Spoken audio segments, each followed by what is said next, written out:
Nope, I just hit record. And this is kind of awkward. just a little. We've been doing this our third episode. All right, guys, welcome back to the channel. Welcome back to the podcast. First things first, I would like to say happy belated birthday Aw. to Thank you. Miss Christina Rios. Yay.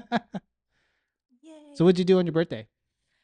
I enjoyed our lovely desert. I had a massage and a facial and some awesome spots here, so it's pretty cool. Very Nice. relaxing. That's right. Yeah. Dude, massages are the best thing in the world, especially if you're stressed out. For real. Was it your birthday on Monday? It was Tuesday, so I started Monday. That's why she wasn't here. Why no one saying no one ever been here about your birthday? Well, and once you hit a certain point, you don't announce it anymore. It's all good. I am the same way too. Like I don't really announce it. So Right. I'm the opposite, bro. Like you guys want to pick it up with some snacks. Let's try to party. Like, next time turns into a birthday month. we'll turn up on the client appreciation event. That's right. Yeah. It's Saturday. Cool. So deal of the week. We have a listing here by Sean Dittmer. It's going to be in Morongo Valley. I'm going to pull up the video here. It's super cool. 449,000, 5 acres on a super hilltop in Morongo Valley. That's that small town that you drive through to get to Yucca Valley and Joshua Tree. A lot of people miss that area. I don't know why. It's there. There's an awesome nature preserve there too. I mean, it's super special. And the views on this one, my goodness. They've also filmed some movies out there too. Oh yeah, that's Yeah, right. that's true. It was like You should have did again around that tree there. Yeah, the patio. Little deck chair around the tree. Awesome. you have mountains for your fences. Your neighbors are positioned in a way where you can't really see them and they can't see you. That's pretty awesome. You have a barn. Dude. Bird shelter. And there's one-way entry and it's one way in, one way out, right? On the road. So you have security there. You can see who's coming in and who's coming out. For sure. Wide open, sunrises, sunsets, detached barn. Oh, you have a private well too. So from what I understand, you don't have a water bill. Yeah. No. Correct. No water bill when you have your own well. Yeah, all you have to do is just the maintenance for it. Yep. Which I would rather do that than anything else.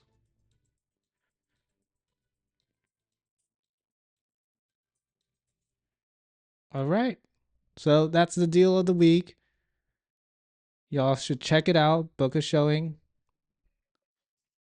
And yeah.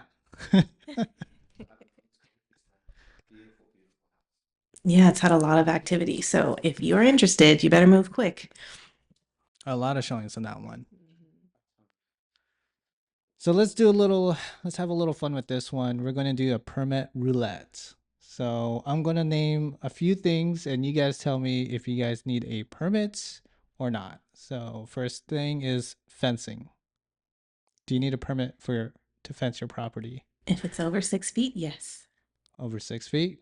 I'm going to say correct. I'm gonna say correct on that too. What about an ADU? Like a shed? Depends on how big the shed is. 10 by 12? 120 square feet. I think so. I don't believe you need a permit for anything that's under. Yeah, How many feet is it? I think it's 20 by 20. And if it's a shed, you're cool. But if you're doing it as an ADU, yes, you need a permit because now we're involving water, power, that kind of thing. Yes. Ah. A dry shed, and it's under 400 square feet, I think, if I'm not wrong, or 380, something like that. Shouldn't need a permit. It's when you start adding like water and power and like. Okay. And that goes for any shed actually, even if it's under the size. Once you add any type of utility to it, it needs a permit. So if I wanted to, I get this question a lot. So if I wanted to get an extension cord, put a power bank in there, Does that count for being a permit? I don't think so because it's could be considered a temporary use, but I guess you could probably ask the city for better clarification on it. Yeah. Honestly, I don't know. I just say if you had power and water, yes, permit. Permit everything. Definitely. Better safe than sorry. The last thing you want to do is build something and then be told you have to take it down because you Yeah. didn't get permits. All that work for nothing. And it doesn't add value to the property in the long run when you need time to sell it. How about, do you need a permit for your door if you wanted a red color door? Me and Christina just what was your answer, Christina? Yes. No, I'm just Really? I'm just kidding. Oh. Only if you're in an HOA or if it's like a commercial building, then yeah, the town has their set colors that you have to clear with them. But like your personal home, you're good. Yeah, even a repaint, right? I think when Sean was just repainting the building, he even had to get a permit. Yeah, because it's a commercial building. Yeah. Yeah, it's And different the from your same color, primary. just a retouch, but they Okay. still had to go through that. Yes, town of Yucca Valley. They're very picky with their colors. Kind of the reason why we don't have an in and out yet. Man, Yet. I guess I'll go for it. Imagine if this town did get an in and out. It'd be busy. It'd be super busy. It's supposed to be right on our Like street too. literally, Oh. we could walk. It's supposed to be on that corner right here, right by Yeah. right across from that gas station. Oh, it's right there. Oh, It's literally the corner of 62 and dude, that would be dangerous. I'd put on like 10 pounds if it's walking distance. I'd go in every day. protein style. The walk should help. Honestly, Yeah. you know what's so crazy? It's like I don't even know. I'd probably walk, but then again, I could totally see myself like, oh, I gotta go get this appointment. I'm just drive through real quick. Yeah, the air would smell like in and out. We'd always be Which- hungry. Yeah. Should I take my car to drive down to the cluster mailbox to get my mail? So Dude, it's been coming for like what, 50 years? They've owned that lot forever. and are we still getting a Dutch Bros here That's what they in say. front of the Aki Sushi? I heard they switched that spot. I heard they had switched. It's supposed to be Starbucks. right there. In front of Aki Sushi is the I second heard Starbucks. doing an all walk-in Starbucks at the mall was the last thing I had heard. We definitely need a second one because one is just Packed every time, packed. Yeah. No, they should have been breaking. They're supposed to break ground this month on the Starbucks there. At least that was the last town bulletin. We'll stay tuned because, we need 2 Starbucks. We already have 2 Del Tacos, That's 2 Stater honestly Brothers. Gonna kill that parking lot too, though. For real. That one having a Starbucks there is gonna kill that parking lot. There's just not enough parking already, even for like Aki Sushi on a busy night. Yeah. oh yeah, that place does get pretty packed at night. Start parking in front of Staters and then walking all the way across, which is really not that bad, but it's just like inconvenient, especially for them as a business. But For sure.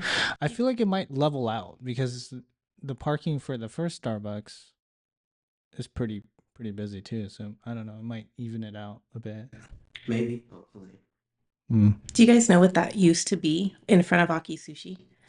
Was there a Burger King back there? Yes. Ding, ding, ding. What? You get the points. There used to be a Burger King right there. Oh shit.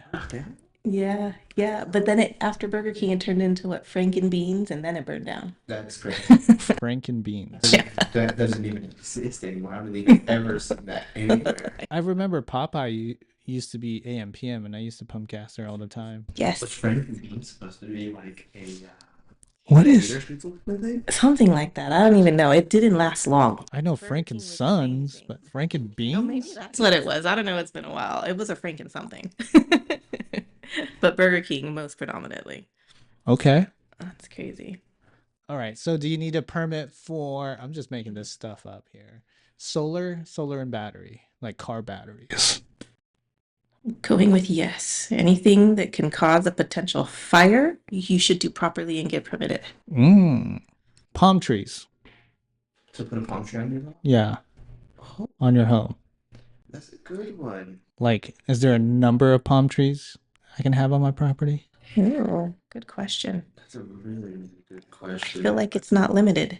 I've never looked up to see how many trees you can have Huh. on a parcel. I've looked up animals and stuff like that, obviously, but Yeah. Man, trees is a crazy one. It's kind of natural, and you're kind of spending money for the tree. Like, Yeah. you already have to pay extra to plant a tree. Yeah. Maybe a permit if you were getting close to like a structure. Probably. That. I had one client that had 20 palm trees on his yard, and the city told him to start taking them down because he had too many. Those Oh, problems wow. too at that, man, palm trees are expensive to go buy. Yeah. Expensive. They take years to grow. Take years to grow, and like the bigger, the more expensive. A small palm tree is like easy. A small like, baby, you know, maybe a foot and a half tall is like $150, $200. Yeah. Easy. All right, guys, don't look at the laptop. I'm gonna play "What's That Sound" here in the high desert. Don't ever close your eyes. No peeking. No peeking. I'm gonna play the first sound. Let me bump up the volume a bit. Hopefully, it's not too loud.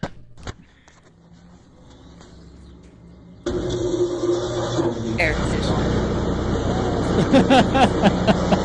Yeah.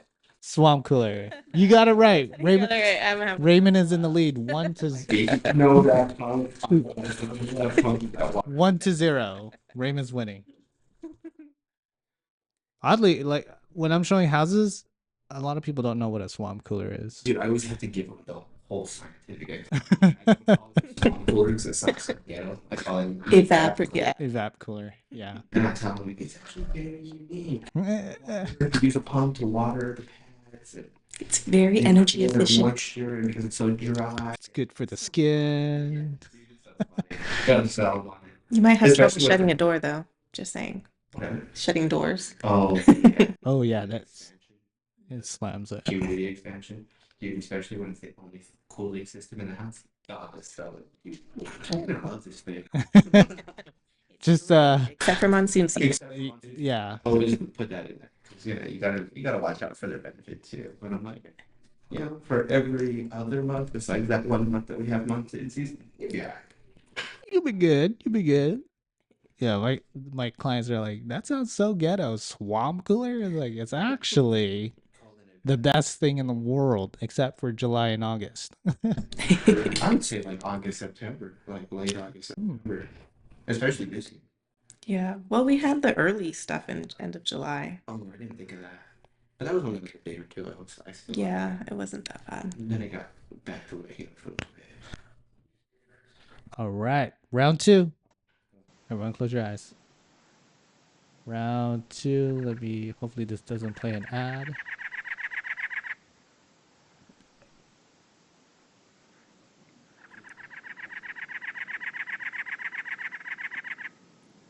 Very prevalent in the Joshua Tree National Park.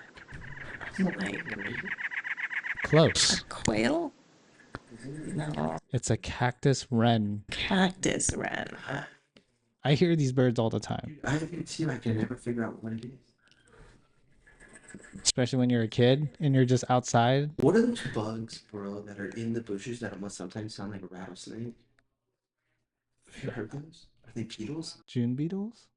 Like they make like a noise, dude, that's so close to a rattle that if you didn't know the sound of a rattlesnake, you'd almost get them confused.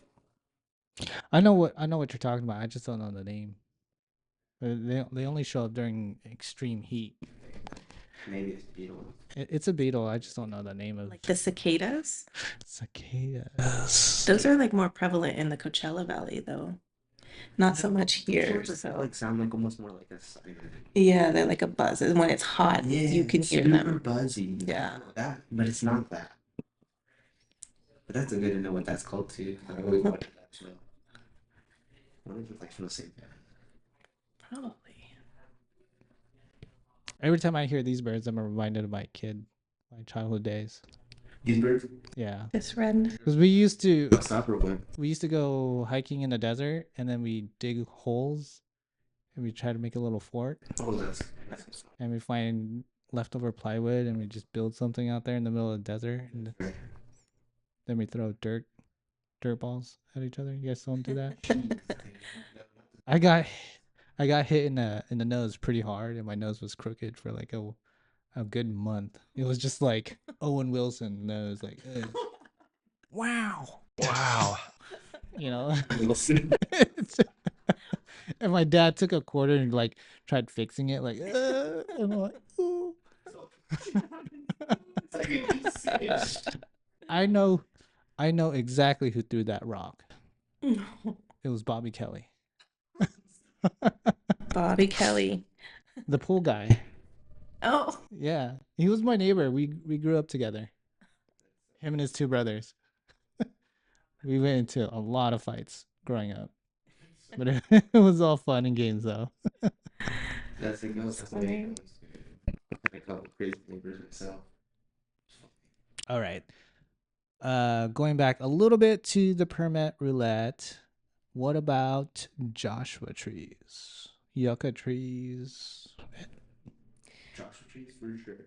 Whatever you want. yeah, they are protected. Yucca trees,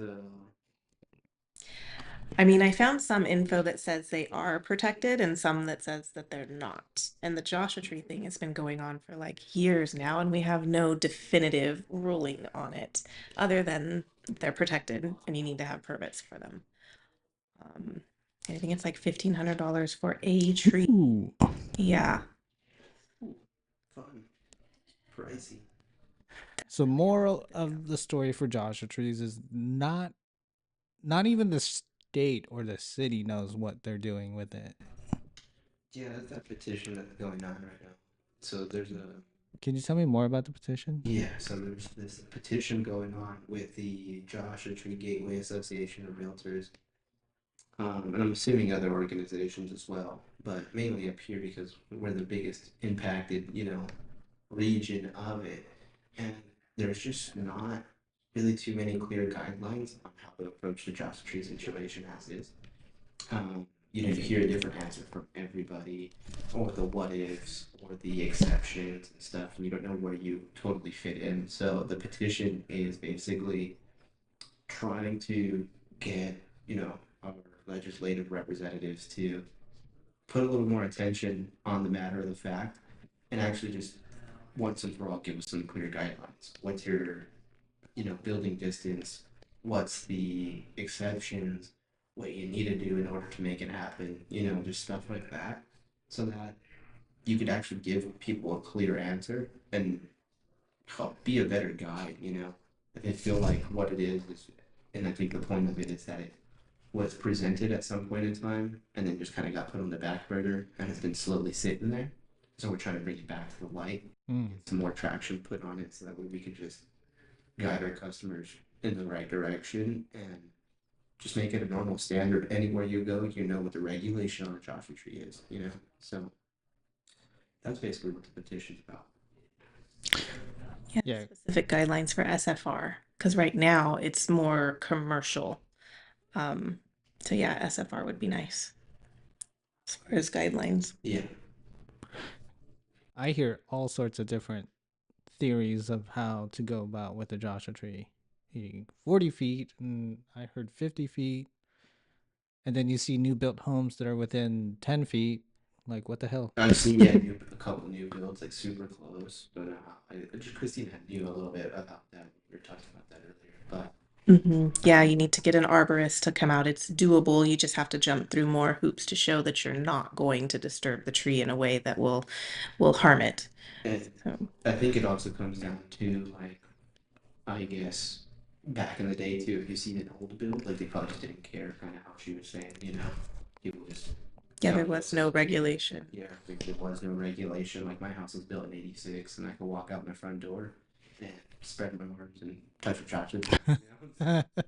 Which should be proof enough that you can build close and not damage them because that's literally everywhere here.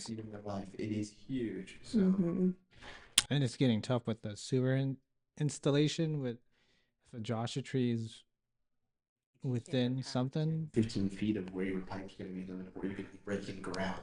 Oh, that's crazy. They were saying something about paying $3,000 for the homeowner to. Yeah, the homeowner. Well, so that's why when we went to that meeting, remember, for the new sewer project, that second phase rollout, their plan was, their whole goal was to try to have the most least invasive approach to putting in the sewer. They were talking more even about having to cut into a driveway rather than disturb the Joshua tree and go with the cost of having to fix concrete Oh. driveway, then messing with the Joshua tree just because the offset of the cost. But they presented it to us like we're trying to do this in the least invasive way so that way you don't incur extra cost and we still find the shortest run to where your main line is. Oh, so basically they're going to do like a maze. Yeah, kind of sort So if the tree's in the way, you just go whoop. is what that's kind of what I took from it, or just even a straight line but just moved over so where you're not in that distance. Interesting. Pretty unique, pretty crazy. And they approved that, or they're still working on it? They certainly came up with the final plan. I know they're just like kind of digging at the main lines in right now. I guess Yeah. even up in your area, like they're just Yeah. Well, and the sewer project has mapped out every single Joshua tree in that new phase. So they have been working diligently on it and have it all mapped out and are even working on like certain exemptions too because of just the amount of Joshua trees that we have and we need to get the sewer system in. So it's tricky, but they're working on it and trying to keep the cost down. So that's nice. All these Joshua trees, beauty is pain.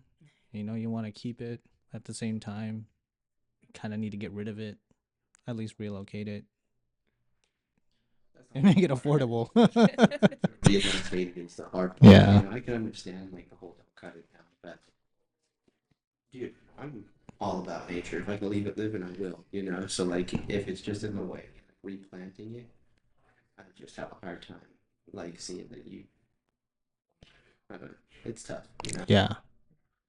I just feel like it should be more affordable for someone to move a tree. Especially just to move it. Definitely. Yeah. I agree.